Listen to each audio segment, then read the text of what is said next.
Mr. Speaker, one of the most difficult experiences for any member of this House is speaking to those at the sharp end of this government's cost of living crisis.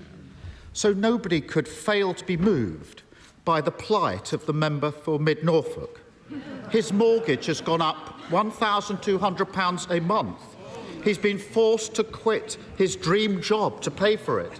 A Tory MP counting the cost of Tory chaos. After 14 years, have we finally discovered what they meant when they said, "We're all in this together"?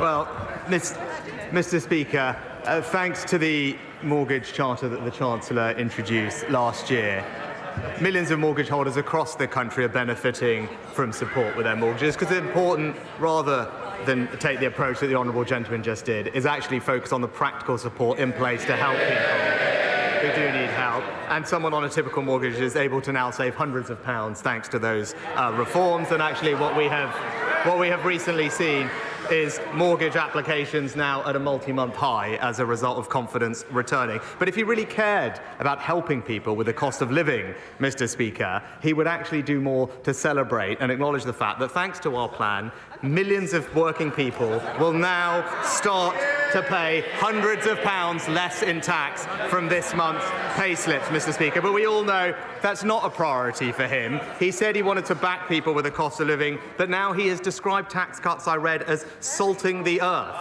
His shadow chancellor, it seems, is equally confused. In Davos, she said she did back tax cuts, but back here in Westminster, she called them a scorched earth policy. She obviously can't decide which Wikipedia page to copy this week. Mr. Speaker, for every £2 he says he's giving people back, he's taking £10 out of their back pocket in higher tax, and he thinks they should be dancing in the street and thanking him. There are 200,000 people, Prime Minister, just like the member for Mid Norfolk, coming off fixed-rate mortgages and paying more each and every month because they crashed the economy. Does the Prime Minister actually know how much their monthly repayments are going up by? Prime Minister, as I said, Mr. Speaker, someone on a typical mortgage of about £140,000 with 17 years left is currently paying around £800 as a result of the ability to extend their mortgage term or switch to a 6-month-only, interest-only mortgage. They will be able to save hundreds of pounds, and that is someone on the average mortgage, Mr. Speaker. But again, Mr. Speaker, he says he cares about the cost of living. The thing that would have the biggest impact on everyone's cost of living is the fact that his ideas to spend £28 billion, which we had just confirmed this morning by a shadow Treasury Minister, I heard, confirmed that they remain committed to them, but he has no plan to pay for this £28 billion, Mr. Speaker. No plan at all. And that's typical Labour economics, because they want to keep the spending but drop the payment plan. And I actually saw at the weekend their former leader, his mentor, was clear that they'll make their sums add up with tax rises on people's assets. Their homes, their pensions and their businesses. It's the same old Labour Party, Mr. Speaker. No plan and back to square one with higher taxes. Mr. Speaker, they've crashed the economy, mortgages are through the roof, they've doubled the debt, and he thinks he can stand there and lecture other people about fiscal responsibility. But he didn't answer the question. Hundreds of thousands of people are coming off fixed-rate mortgages and facing huge mortgage increases. And the Prime Minister won't even do them the courtesy of answering the question. No, he didn't. So I'll ask him again. I was very clear at the beginning, and I mean that my constituents to hear it. If yours don't, please leave. Keir Starmer. Does the Prime Minister have any idea how much mortgages are going up by this month for those coming off fixed-rate mortgages? Prime Minister. Well, again, I'll just point him back to my previous answer, Mr. Speaker, as I went him through. Everyone's situation will be different. As someone on a typical mortgage of around £140,000, who's currently paying £800, will be able to keep their mortgage payment essentially the same by using the facilitations that the Chancellor has put in place. But again, that's what we've done to help people, Mr. Speaker. But again, it's incumbent on him to explain to the British public how his policy of decarbonising the grid by 2030 is going to be funded. He won't give the answers, but helpfully, the Shadow Energy Secretary popped up at the weekend in an interview in the Sunday Times. He said they don't need a plan to pay for it, Mr. Speaker, because in his words, it will produce real savings and it makes clear economic sense. Now, the Shadow Leader here doesn't want to talk about it at all, but let me tell him, I see all these years later, it's the same story. The Right Honourable Member for Doncaster North has carved a promise in stone, and everyone else just looks away in embarrassment. Mr. Speaker, he just doesn't get it. They crashed the economy, mortgages skyrocketing, doubling the debt. They say they're going to max out the government's credit card at the next budget, and he won't. Order. I think the Chief Whip's getting very carried away. He doesn't want to lead everybody for a cup of tea, does he? Come on. They have forfeited the right to be lecturing others about the economy. Somebody coming off a fixed-rate mortgage is going to be paying an average of £240 more each and every month. A constant reminder that working people are paying the price for the damage that they've done to the economy. This week, I met one of the employees at Iceland in Warrington, Phil.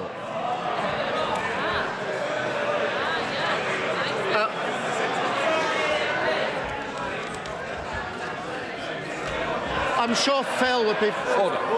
Mr. Gibson. Sorry. Mr. Starmer. Order. The same voice keeps appearing again. It won't appear anymore. So I'm just letting you know now. Keir Starmer.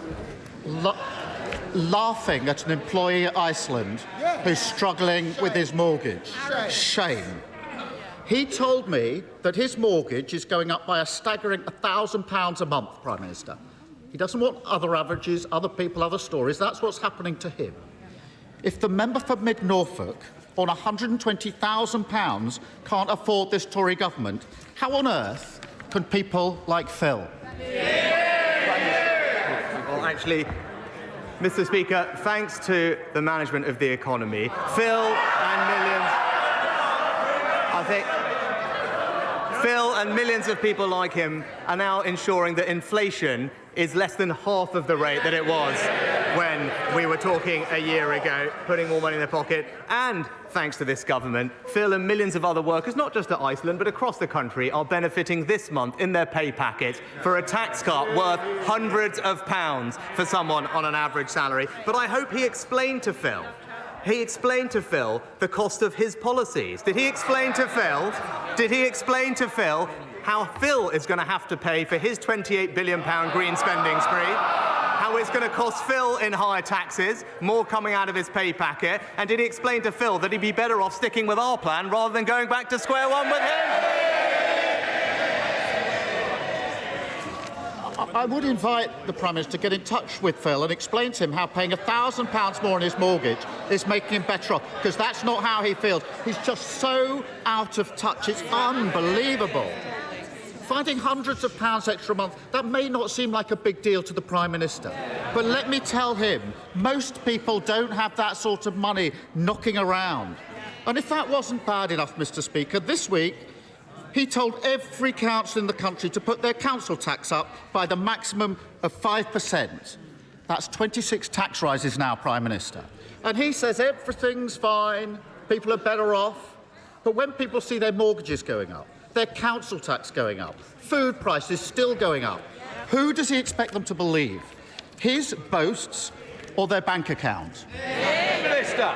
Well, Mr. Speaker, again, I was puzzled because, again, he resorts, as always, to the politics of envy here. But after recently